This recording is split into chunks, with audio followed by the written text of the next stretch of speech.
Ujar Rasulullah, sesungguhnya seorang hamba apabila dia itu sembahyang, maka diletakkanlah dosa-dosanya itu berataan di atas kepalanya atau di atas pundaknya, dan setiap dia rukuk ataupun sujud, maka berjatuhanlah dosa-dosa itu daripadanya.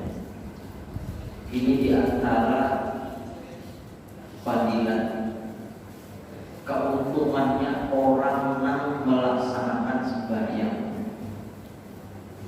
sehingga setiap sembahyang itu dosa kita antara subuh sampai zuhur maka Allah hilangkan, Allah gugurkan. Nah, ada itu. Ya, ada berasik 5 kali seharian semalaman, maka pasti sudah tergawi dosa. Paling minim kita itu karena dosa mungkin antara maghrib awal isya nih, karena waktunya ada kurang lebih sejam lebih aja sudah masuk waktu isya. Maka dosa-dosa yang siang kita gawi itu berkuburan. Karena dapat tinggalan kalau ada kesisa ada. Ya Rasulullah berkata, kalimatnya kalimat jamak dulu, kecuali ya terutama kalau dosa berkaitan dengan manusia, maka itu otomatis harus beradakan dulu pemaafan. Atau dosa besar, membunuh orang, durhaka, nah itu pada awal. Ini maksudnya adalah dosa-dosa yang termasuk dosa yang dimaafkan segera, diampuni segera. Kemudian kata para ulama bahwa sholat itu afdalul ibadat al-badaniyah. Sembahyang adalah sebaik-baiknya ibadat badan. Jadi di antara seluruh ibadah yang digawi pakai awak dan digawi pakai awak, maka sholat ini yang paling afdal. Sehingga sholat fardu itu maka yang paling afdal perpaduan. Sunat-sunatnya paling afdal juga sunat-sunat di antara yang lain. ada sunat puasa, macam-macam banyak. Maka sunat di dalam sholat itu melebihi pahalanya daripada sholat, daripada sunat-sunat dalam ibadah yang lain. Ini untung Bapak Ibu, supaya kawan memujurakan setidaknya kita suah belajar tentang sholat. Kita sembahyang ini kada ilmu dan dandanan, kada ilmu lilihatan. Belajar mengaji fikihnya kita pakai fikih Syafi'iyah. Ini kita ditaktik beberapa kali oleh Habib Zain bin Suhaib Madinah. Makanya dibuka di sini paling dalam tulisannya. Kitab ini seolah Sidina mengarang Habib Zain bin Suhaib, mahal guru dari Madinah, Syafi'iyah Tulen. Jadi kita ini belajar kesempatan bahwa kita pernah mengaji tentang sholat. Sholat ini Bapak Ibu di antara ilmu yang wajib kita pelajari. Ada 3 macam ilmu yang disuruh kita itu mempelajari. Jadi ilmu yang dibuat di dalam hadis-hadis itu bukan sembarang ilmu.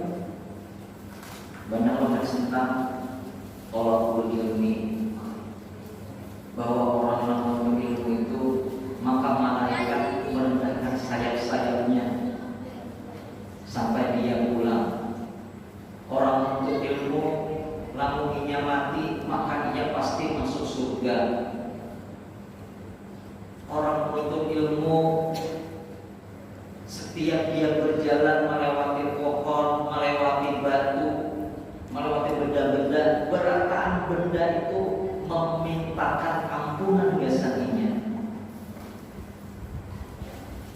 Orang menuntut ilmu, Allah luaskan rezekinya, Allah cukupkan rezekinya.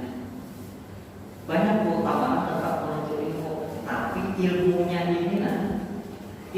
ini kadang berataan ilmu, ada tentang ilmu. Maulah wadai belajar juga termasuk ilmu bagian ada bisa. Memacah tintalu itu perlu ilmu juga.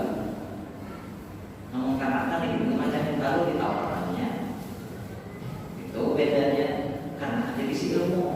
Kamu ada ilmu tak pakai ujung sendok ajar dibalah. Ada lagi ilmu membalah katapi. Nah, katapi ini bisa tahu lagi katapi. Zaman dulu SD bah rami katapi itu kapolokannya. Karena kan tahu lagi bang. Jurumi karena katapi bingungnya apa hubungan katapi lawan-lawan. Nah, katanya itu nggak katapi lawannya pasti bingung karena pahamnya sebab ini kan ada ilmunya. Jadi ada ilmu membalah katapi dikapit di galawang. Ya Allah, jadi berkata ilmu. Nah, keutamaan ilmu ini yang Allah dan Rasulnya maksud adalah 3 macam. Di luar daripada 3 macam ini lain yang ditentangkan ampunan tadi lain. Pertama, kita wajib ilmu itu adalah dituntut ilmu mengenai akidah, tauhid. Yang kedua, ilmu fikih sekedar yang kita pakai.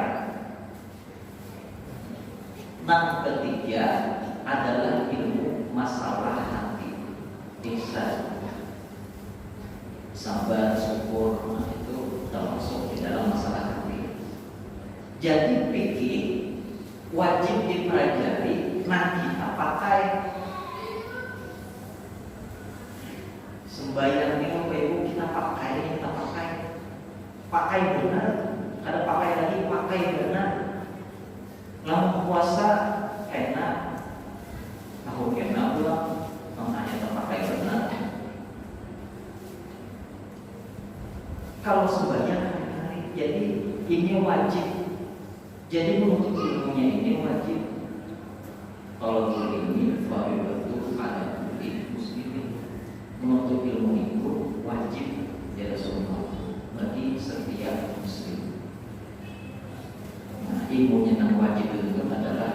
ini.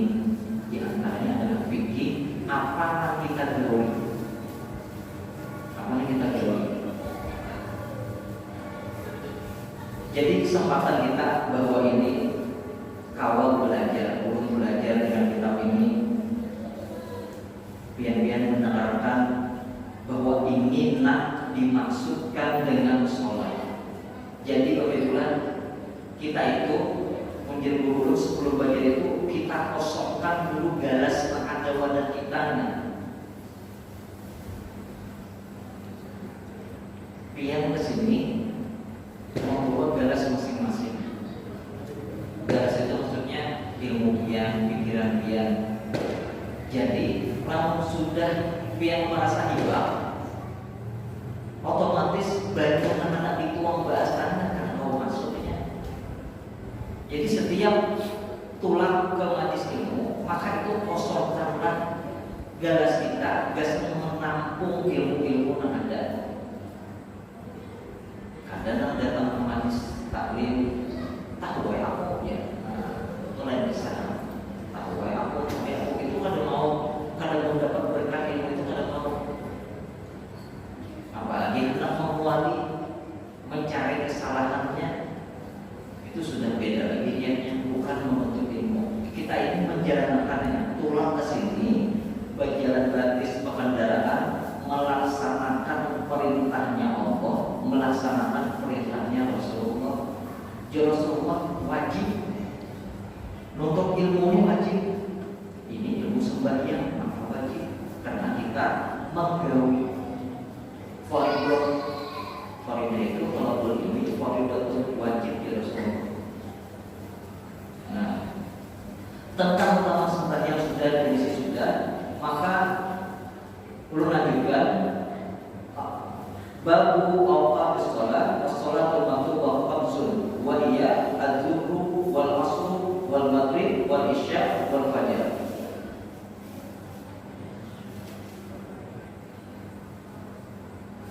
Wa qad jama'a Allahu li nabiyyina Muhammad sallallahu alaihi wasallam wa ala alihi wasallam fi hadaini al-ataini. Wa qala ta'ala subhanallahi hina tumsuna wa hina tusbihun wa lahul hamdu fis samawati wal ardh wa 'ashiyyan wa hina tuzhirun. Wa qala ta'ala qimis salata lisy-syamsi ila ghasaqil laili wa qur'an al-fajr inna qur'an al-fajr kana mashhuda.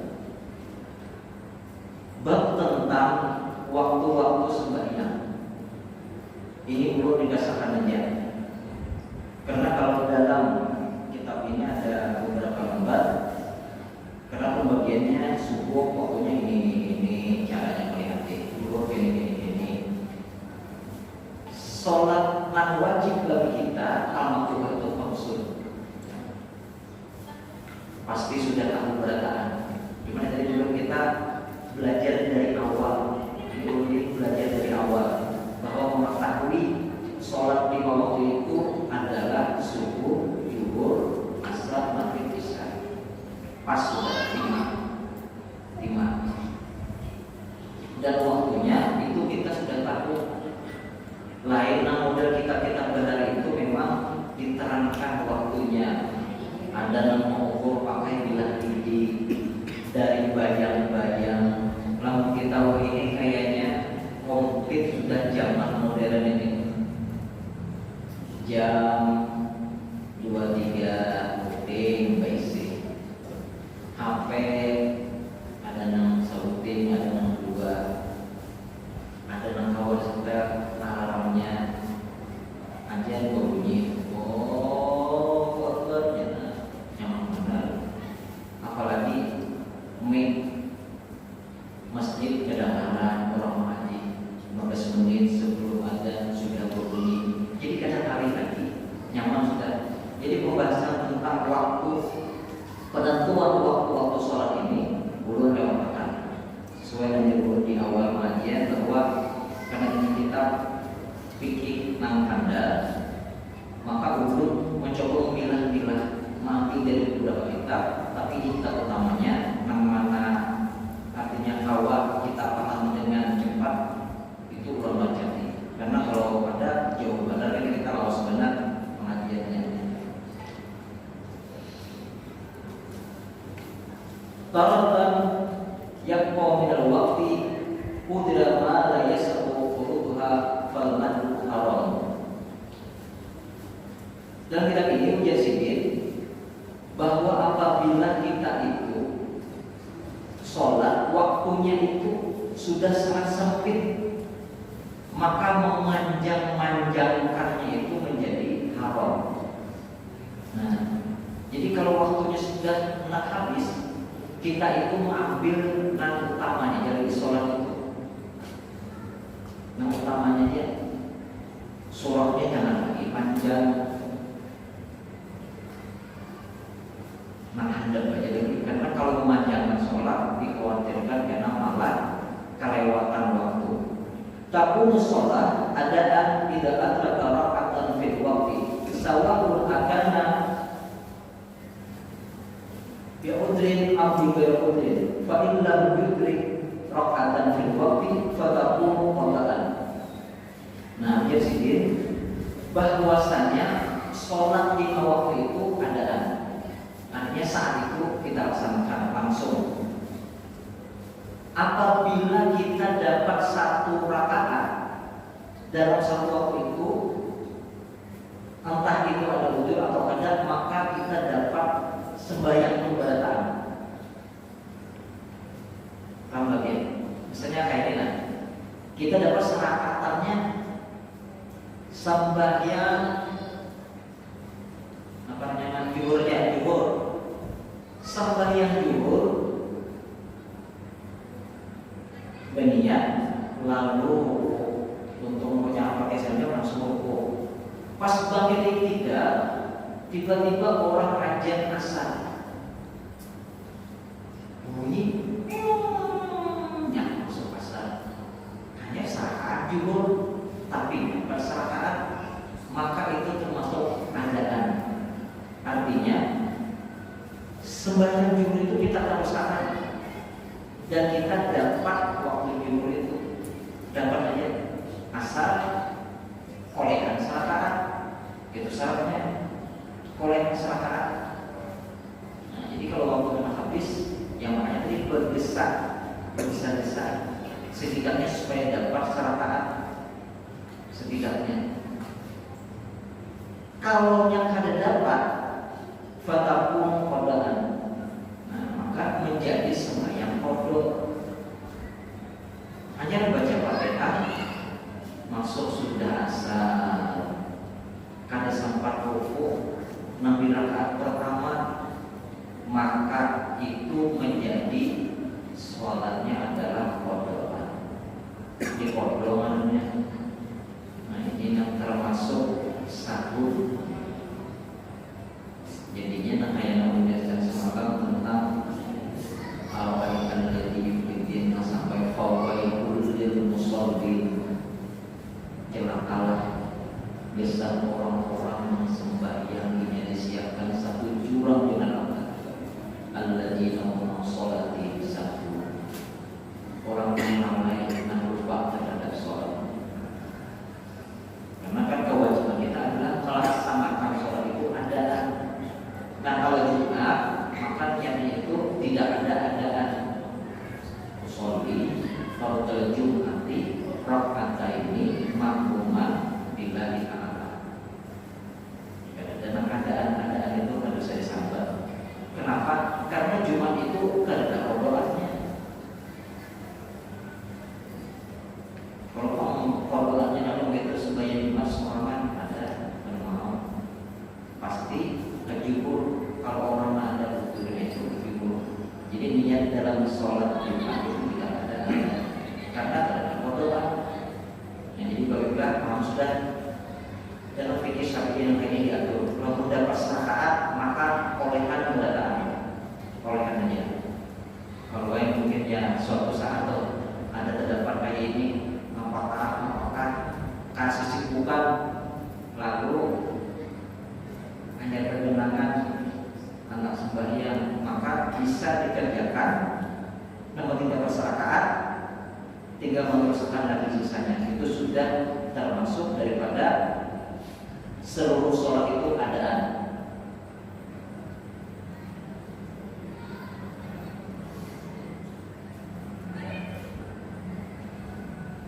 Wasuila an-nabi sallallahu alaihi wasallam ahad bil a'mali ila Allah faqala as-salatu fi awwali waqtiha. Rasulullah ditakuni tentang apa amal yang paling Allah cintai, maka jawab beliau as-salatu fi awwali waqtiha, sembahyang di awal waktu. Pokok warna awal waktu ridwanullah wa wasatuhu rahmatullah wal akhiru afdalullah. Awal waktu sembahyang itu adalah ridwanullah, ridwannya Allah, dan pertengahannya itu rahmat Allah, dan akhirnya adalah keampunan Allah. Jadi namanya sholat awal waktu itu untung. Dan terafdol memang awal waktu artinya ibadah orang ada lalu komat itu sholat. Ini afdol.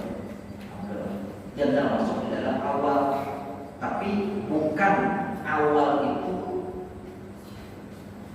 Nah, waktu afdol tadi sebenarnya ada. Waktu afdol tadi adalah tentang ibadah, lalu komat itu afdol. Kalau awal itu beda lagi, karena ini waktu sholat terbagi tiga Bapak Ibu. Ada awal, ada pertengahan, ada akhir. Sering duluan itu pengajian biasanya jam maghribnya ada yang sampai jam 9 hanya bisa. Ujian sedikit, kita ini masih awal waktu. Bukan melalaikan sebagiannya di protes namanya udah lakukan bisa, bukan berlakukan. Ini kewajiban menyelesaikan menuntut ilmu nampak dulu. Ada beberapa selesai kalau sampai di jam 9 itu masih awal waktu. Cuma bukan waktu afdol. Nah itu cobalah sembahyang Isya 7:30. Kita anggap penutupannya terakhir 4:30 gitu ya, supaya menghitung. Nah, jadi rentang waktu 3 jam setelah aja bisa itu masih termasuk awal lagi. Tiba itu kita hanya pertengahan, hanya kita akhir. Jadi masih dapat meridhoi awalnya, cuma bukan waktu afdol itu jadinya. Kalau afdol juga orang ada komat sholat itu afdol dalam pahala. Dan Rasulullah ini bijak banget. Jadi menyampaikan bahwa wa akhiru afdalullah. Waktu akhir itu jadi keampunan Allah, maksudnya kita lihat berandai-andai di akhir waktu sebagian ya Allah ampuni dia atau bagaimana? Allah ampuni juga. Kalau Allah syariat Allah ampuni memang dapat. Layanan memang sengaja lalai itu ada juga, ada yang sengaja lalai. Misalnya sembahyang zuhur malah taruh puasa, maka bersengaja nanti itu sabar nanti ulang ini. Kenapa ya itu supaya sekali wudunya jangan lari kemana? Kalau benar wudu, padahal wudu itu karena Rasulullah mengekali kita ibadah masyarakat diambil Rasulullah itu dari kita ajak wudu itu. Waduh kita ini kita nalikin banyak, ya kalau badannya kan kali banyak, lain lah. Kurang dan mengalami banyak itu yang mungkin lah memikir kayak itu. Kalau jauh mencari bajunya, mengumpulkan dulu bajunya ada daerah mana kayak Nusa Tenggara, mungkin banyak jauh banget. Kita ini apa artinya? Tinggal buka kan keluar, karena ada buka mencari aja terus. Tapi memang yang diputar karena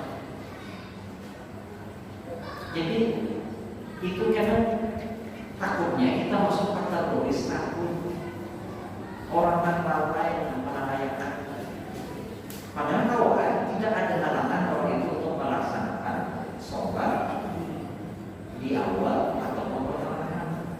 tapi selalu memilih ujung-ujung aja. Yang sudah bagi duit pada duluan sini hadir. Namun sebenarnya pada lambat dari lambat. Jadi ini akhirnya adalah daripada keampunan Allah. Fadlu awal waqti ala akhirih ka fadlul akhirah ala dunia. Akhrajahu Dailami. Hadis lain ya Rasulullah, keutamaan awal waktu daripada akhir waktu seperti keutamaan akhirat daripada dunia. Oh, jawaban adalah dunia, kalau akhirat perbandingannya kalian apa namanya? Dunia ini membandingkan akhirat. Itu benar. Itu perbandingan sholat di awal 8, 7 di ujung. Bahkan 2 rakaat sunat sebelum subuh itu sudah mengalami dunia lawan isinya. Dunia lawan isinya dijurung kita. Ambil itu pulang kita dijurung pahala sembahyang subuh, sembahyang sunat subuh, maka lebih berharga yang sembahyang 2 rakaat tadi daripada dunia lawan isinya. Sembahyang sunat aja. Apalagi sembahyang subuhnya malam dulu. Dunia lebih singkat apa? Kalau sembahyang sunat 2 rakaat tadi, artinya Allah itu kadang memandang dunia sedikit pun, tapi Allah memandang ibadah kita, keikhlasan kita, waktu kita memandang. Jadi keutamaan kalau sembahyang di Allah ini untuk benar orang-orang yang kalau memperhatikan waktu sholatnya ini benar. Kemudian mengambil dari kitab ini juga illa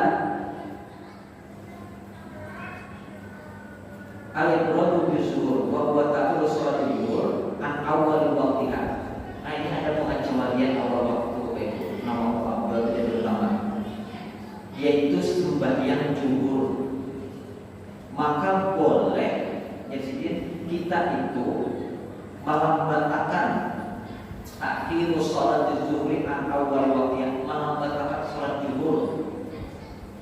Oleh Nabi yashtadul hurru fabriku bizuhri fa inna shiddatal harri min fayhi jahannam.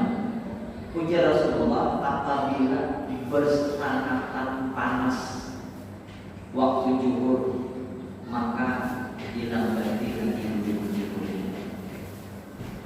Karena nang panas benar waktu siang itu adalah daripada didihan api neraka. Jadi ini khusus di bulan kemarau, nah waktunya siang menggantang panas di luar. Maka disuruh malahan oleh Rasulullah melewat sedikit, melewat. Nah, ada juga tak? Tapi kita ya panas-panas kakak itu adalah Indonesia. Lainmu bisa mengukur mana bangunan musim panas dasar panas banyak. Dimakan itu pertama, kalau Madinah lebih sejuk. Kalau makan musim panas dasar asli panas. Bagi katanya dia itu kayaknya di atas timbang mangkong banjiran 60 tahun. Itu bintang itu masuk awalnya itu. Belum nampak ini. Nampak panas di sini berbeda. Kalau kita panas matahari itu di atas. Kalau itu lawan hawa-hawanya udaranya itu dihirup, terasa agak panas. Nah, jadi ini bahwa waktu-waktu sholat itu sudah ditentukan, dan kita di zaman sekarang lebih mudah.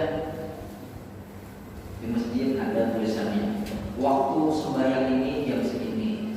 Kalau dikatakan masing-masing isi jam, masing-masing isi HP, jadi kata nanti. Jadi beberapa bagian dari kita ini ulul wajati supaya memudahkan kita. Jadi kita akan nanti bertarus mengaji nama-nama dianggap itu lebih penting besar kita datang. Dan ini sesuai dengan hadis Rasulullah bahwa sholat itu kita kadang menambah-nambahi, kadang mengurangi. Nah, karena kalau perintah Allah di dalam Al-Quran disuruh hanya wa aqimus sholat, dirikan olehmu sembahyang. Kadang dalam Quran itu sembahyang zuhur disambat, sembahyang maghrib disambat isya dengan 4 rakaat kedada. Maka itu jalannya adalah dengan sunnah Rasulullah. Rasulullah mengajari di zaman ini, bahkan bukan zaman ini, sudah 10 tahun lebih mungkin. Nah, ada aliran ingkar sunnah. Orang-orang yang pada percaya dengan sunnah, jadinya kadang mengakui hadis-hadis yang ada itu mengakui, karena dianggap bahwa hadis itu sudah terlampau jauh melewati masa Nabi ini. Kenapa? Karena tidak ada tulisannya.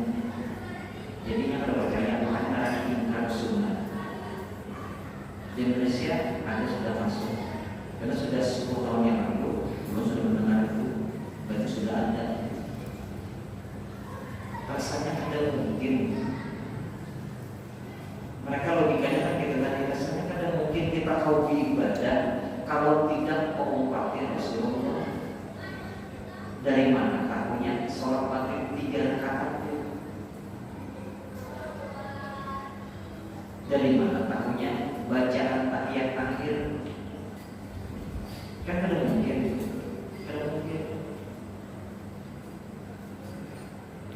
Jadi dalam Islam itu sudah jelas aturannya.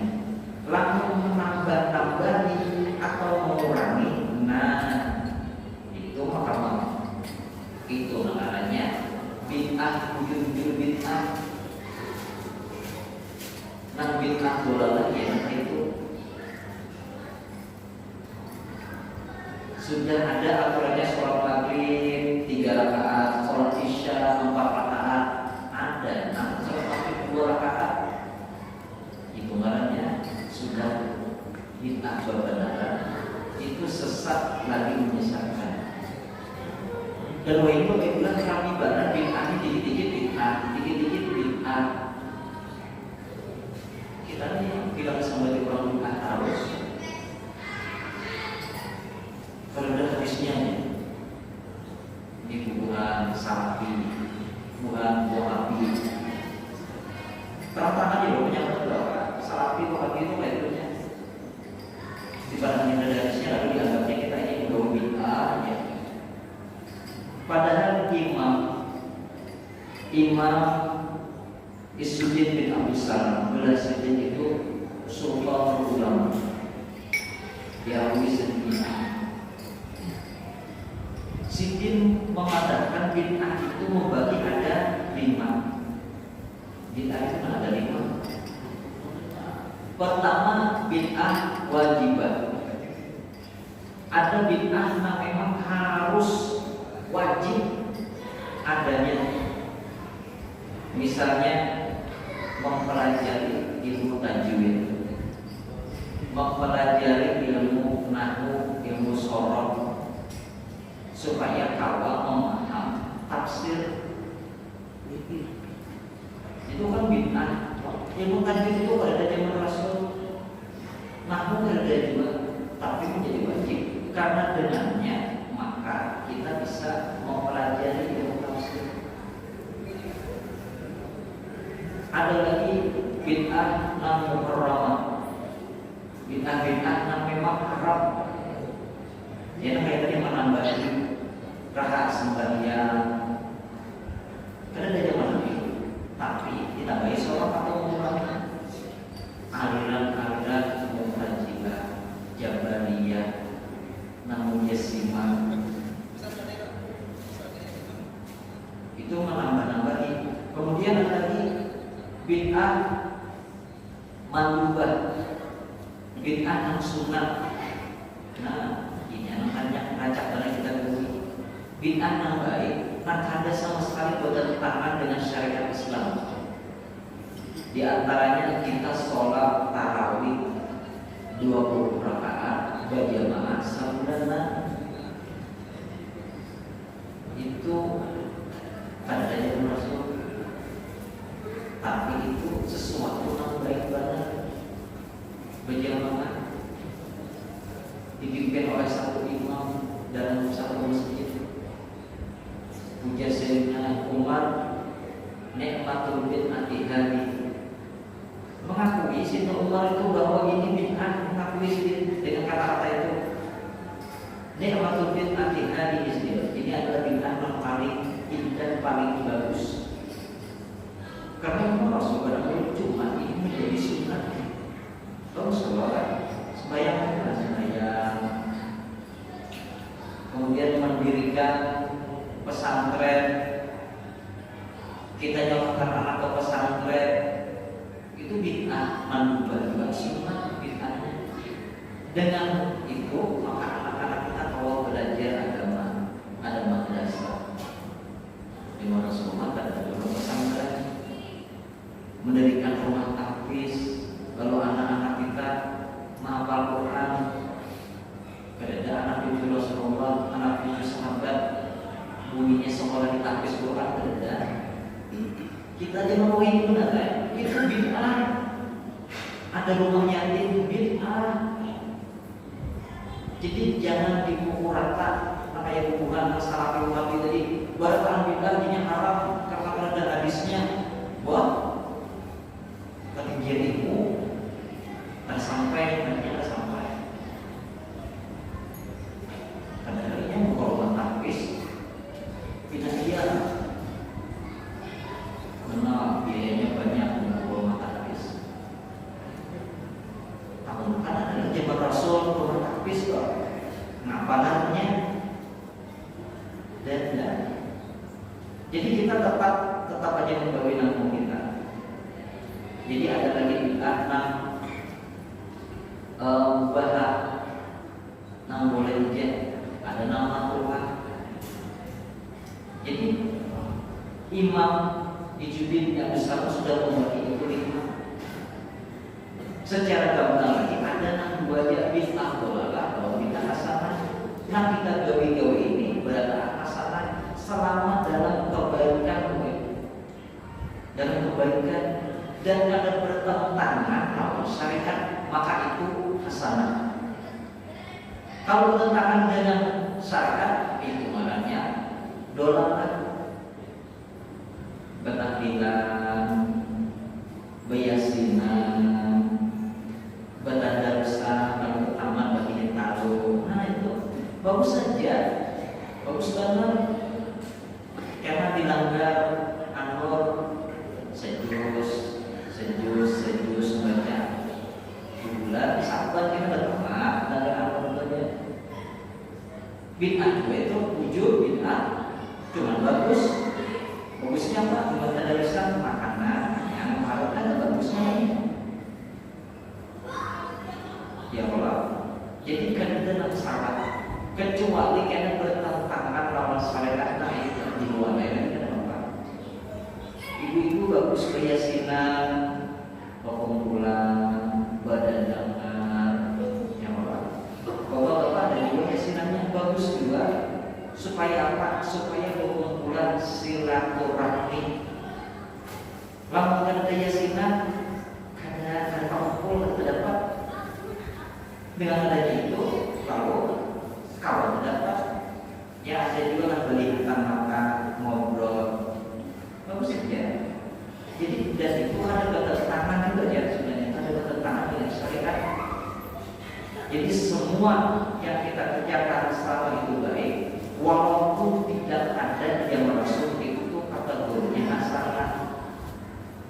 Jadi kita benar-benar jangan tergoda dengan pemahaman bahwa ini nak sedikit-sedikit bid'ah, dikit-dikit bid'ah, kada dari Quran, kada dari hadis. Hati-hati banget. Semua yang kembali ke Quran ke hadis itu hati-hati juga. Itu slogan yang hubungan itu tadi salafi wahabi slogannya. Padahal tidak mungkin bisa melaksanakan syariat agama semata-mata dengan Quran atau sunnah itu aja kawan. Belajar Quran aja kita lewat guru, lewat ustaz kita belajar Quran. Ada guru di kampungan, misalnya guru di kampung kita itu belajar ngajinya tahu siapa? Nama Guru Sidin. Guru Sidin tahu siapa? Nama Guru Sidin tadi. Jadi bersambung. Kayak itu juga itu kita ini bersambung. Ini katanya sifat. Jadi langsung kita ke Quran, ke hadis itu terlalu pintar. Sebenarnya hanya menggol lagi terlalu pintar ya. Kadang mungkin awak, kita tuh berjenjang. Ada nama lagi dari nama sahabat harus berucap, harus Quran hadis. Jadi terutama anak kita berdua, kita pun hati-hati. Ini kan zaman di YouTube ini, zaman medsos, kenapa mau begini, maka pasti dengan seolah-olah kita itu digiring. Pemikiran kita tuh nggak perlu saja itu digiring. Bujur, kita hanya tetap ini cara mainnya. Di YouTube-nya ceramahnya gitu juga, digiringnya kita pemikiran itu digiringnya. Kalau kita menganggap seolah-olah apa yang kita gawi saat ini adalah salah, karena temakan bila dari Quran, makanya dia sidin tadi, kayak Ustaz Abu Jabir tadi mana dari Quran, ada di hadis. Jangan dulu kita bisi guru, kita bisi ustaz, kita bisi ulama sholat. Tanyakan dulu kayak apa, wujudkan. Insya Allah ada jawabannya. Jadi kita tenang, jangan sampai di zaman ini kita ikut tolong nanti. Nah, Bapak Ibu, sampai di sini dulu pengajian kita pada malam ini. Mudah-mudahan ada manfaatnya. Mudah-mudahan Allah membukakan hati kita dengan